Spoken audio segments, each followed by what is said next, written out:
ಇರೋದಿದು ನನಗೇನು to be frank ಏನೂ ಗೊತ್ತಿಲ್ಲ. ಇದು ನಾವು ಪ್ಯೂರ್ಲಿ ಫ್ರೆಂಡ್ಶಿಪ್ಗೆ ಪಿಕ್ಚರ್ ಮಾಡಿರೋದು.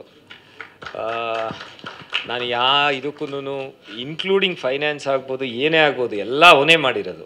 ನಾನು ಸುಮ್ಮನೆ ಹೋಗೋದು, ಒಳ್ಳೆ ಊಟ ಕೊಡಿಸ್ತಾನೆ, ಅವ್ರ ಮನೇಲಿ ಊಟ ಚೆನ್ನಾಗಿ ಹಾಕ್ತಾರೆ ಎಲ್ಲರೂ. ಅವ್ರ ಮನೇಲಿ ಒಬ್ರಿಗಿಂತ ಒಬ್ಬರು, ನಮ್ಮ ಪೂಜಾ ಆಗ್ಬೋದು, ಅವ್ರ ವೈಫ್ ಆಗ್ಬೋದು, ಸುಜನ್ ಆಗ್ಬೋದು, ಗಿರ್ಜಮ್ಮ ಅವ್ರು ಆಗ್ಬೋದು, ಕರಿತಾ ಇದ್ರು, ಊಟ ಮಾಡೋದು ಬರೋದು ಅಷ್ಟೇ. ಅವರೇ ಉಲ್ಟಾ ಹಾಕಿದ್ದಾರೆ ನನಗಿದರಲ್ಲಿ. ಉಲ್ಟಾ ನಿರ್ದೇಶಕರು ಮತ್ತು ನಾಯಕರು ಅವರೇ ಊಟ ಹಾಕಿ ನಮ್ಗೆ. ಆಮೇಲೆ ಇವತ್ತು ಫಂಕ್ಷನ್ಗೆ ಡ್ಯಾಡಿ ಬರಬೇಕಾಗಿತ್ತು. ಇದು ಇವ್ರ ಕೈಯಲ್ಲಿ ಅಡುಗೆ ಮಾಡಿಸಿದ್ದೀನಿ ಸರ್ ನಮ್ಮ ಮನೇಲಿ. ಅದು ಲಾಕ್ಡೌನ್ ಟೈಮ್, ಲಾಕ್ಡೌನಲ್ಲಿ ಮೊನ್ನೆ ನಮ್ಮ ಮನೆಗೆ ಬಂದಿದ್ದಾಗ. ಕರೆಕ್ಟ್. ಅದು ಮಾಡಿಸ್ಬಿಟ್ಟಿದ್ದೀನಿ. ಅಡುಗೆ ಅವನು ಹೇಳ್ದ ಇದಾಕು ಅದಾಕು ಅಂತ ಹಾಕಿದ್ದೀನಿ ಅಷ್ಟೇ. ಅದು ಹೆಂಗ್ ಬಂದು ನಾನಂತೂ ತಿಂದಿಲ್ಲ, ಅವರೇ ತಿಂದಿಲ್ಲ. ನಾನು ತಿಂದಿಲ್ಲ ಸರ್. 2 kg ಚಿಕನ್ ವಿಂಗ್ಸ್ ಅನಿಸ್ತೇ ಸರ್. ಮಿಕ್ಕಿದ ಅರ್ಧ kg ಮಿಕ್ಕಿದ್ದು ಸರ್. ಚೆನ್ನಾಗಿದೆ ಅಂದ್ಬಿಟ್ಟು ತಿಂದು. ಅಲ್ಲ, ಫಸ್ಟೇ ಮಾಡಿದ್ದನ್ನ ನಾನು ತಿಂದೆ, ನಾನು ಮಾಡಿದ್ದು ನಾನು ತಿನ್ನಲಿಲ್ಲ, ಅವನು ತಿಂದ. ಸೊ ಒಳ್ಳೇದಾಗಲಿ ಎಲ್ಲರಿಗೂ.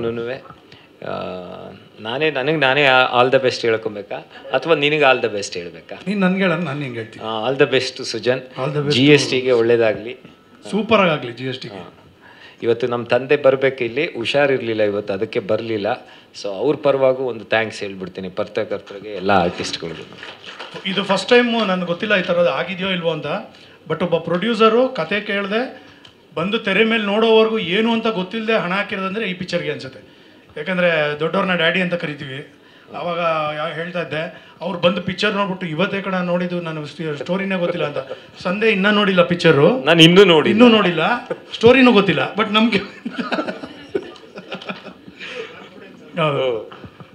ಸೊ ಈಗೆಲ್ಲ ಕಂಟೆಂಟೇ ಸರ್. ಈಗ ನಮ್ಮ ಗುರುಗಳು ಉಪೇಂದ್ರ ಸಾರೇ ಬಂದಿದ್ದಾರೆ.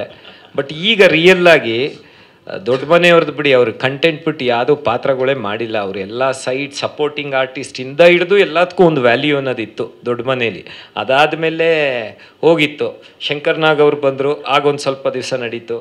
ಅದಾದಮೇಲೆ ಕಾಶಿನಾಥ್ ಅವ್ರು ಬಂದಾಗ ನಡೀತು. ಅದಾದಮೇಲೆ ಉಪೇಂದ್ರ ಸಾರು. ಎಲ್ಲ ಕಂಟೆಂಟ್ ಸಿನಿಮಾನೇ ಗೆದ್ದಿರೋದು ಸರ್. ಅದು ದೊಡ್ಡ ಬಜೆಟ್ ಆಗಲಿ ಚಿಕ್ಕ ಬಜೆಟ್ ಆಗಲಿ, ಅದು ಗೆದ್ದರೆ ದೊಡ್ಡ ಬಜೆಟು, ಸೋತ್ರೆ ಎಷ್ಟು ಕೋಟಿ ಹಾಕಿದ್ರು ಅದು ಉಗಿಸ್ಕೊಳ್ಳೋದೆ ಅದು. ಆಮೇಲೆ ಈಗೇನು ಎಂಟರ್ಟೈನ್ಮೆಂಟ್ಗೆ ಬೇಜಾನ್ ಎಂಟರ್ಟೈನ್ಮೆಂಟ್ಸ್ ಇದೆ. ಸೊ ಅದನ್ನು ಮೀರಿ ನಾವು ಬರಬೇಕಂದ್ರೆ ಸರಸ್ವತಿ ಪುತ್ರರು ನಿಮ್ಮಂಥವ್ರೆ ಪ್ರೊಡ್ಯೂಸರು, ಆಮೇಲೆ ಬರ್ತಾರೆ. ಫಸ್ಟು ಡೈರೆಕ್ಟ್ರೇ ಬರೋದು, ಟೆಕ್ನಿಷಿಯನ್ನು ಇಲ್ಲ. ಲಕ್ಷ್ಮೀ ಸರಸ್ವತಿ ಎರಡೂ ಸೇರಿದ್ರೆ 100% ಆಗತ್ತೆ. ಹಣೆ ಬರ ಶ್ರೀಮನ್ ನಾರಾಯಣ ಬರಿಬೇಕಾಗ. ಆಗ ಲಕ್ಷ್ಮಿ ಇರ್ತಾರಲ್ಲ, ಅದರಿಂದ ಅವ್ರ ಹಸ್ಬೆಂಡ್ ಅಲ್ವಾ, ಅವ್ರು ಬರೀತಾರೆ, ಫೇವ್ರೇಟ್ ಆಗಿ ಇರ್ತಾರೆ ಒಂದು ಸ್ವಲ್ಪ. ಸೊ ಹಂಗಾಗಿ ಎಲ್ಲರಿಗೂ ಒಳ್ಳೇದಾಗಲಿ, ಎಲ್ಲ ಕನ್ನಡ ಸಿನಿಮಾಗೂ ಒಳ್ಳೇದಾಗಲಿ ಅಂತ ಕೇಳಿ. Thank you sir.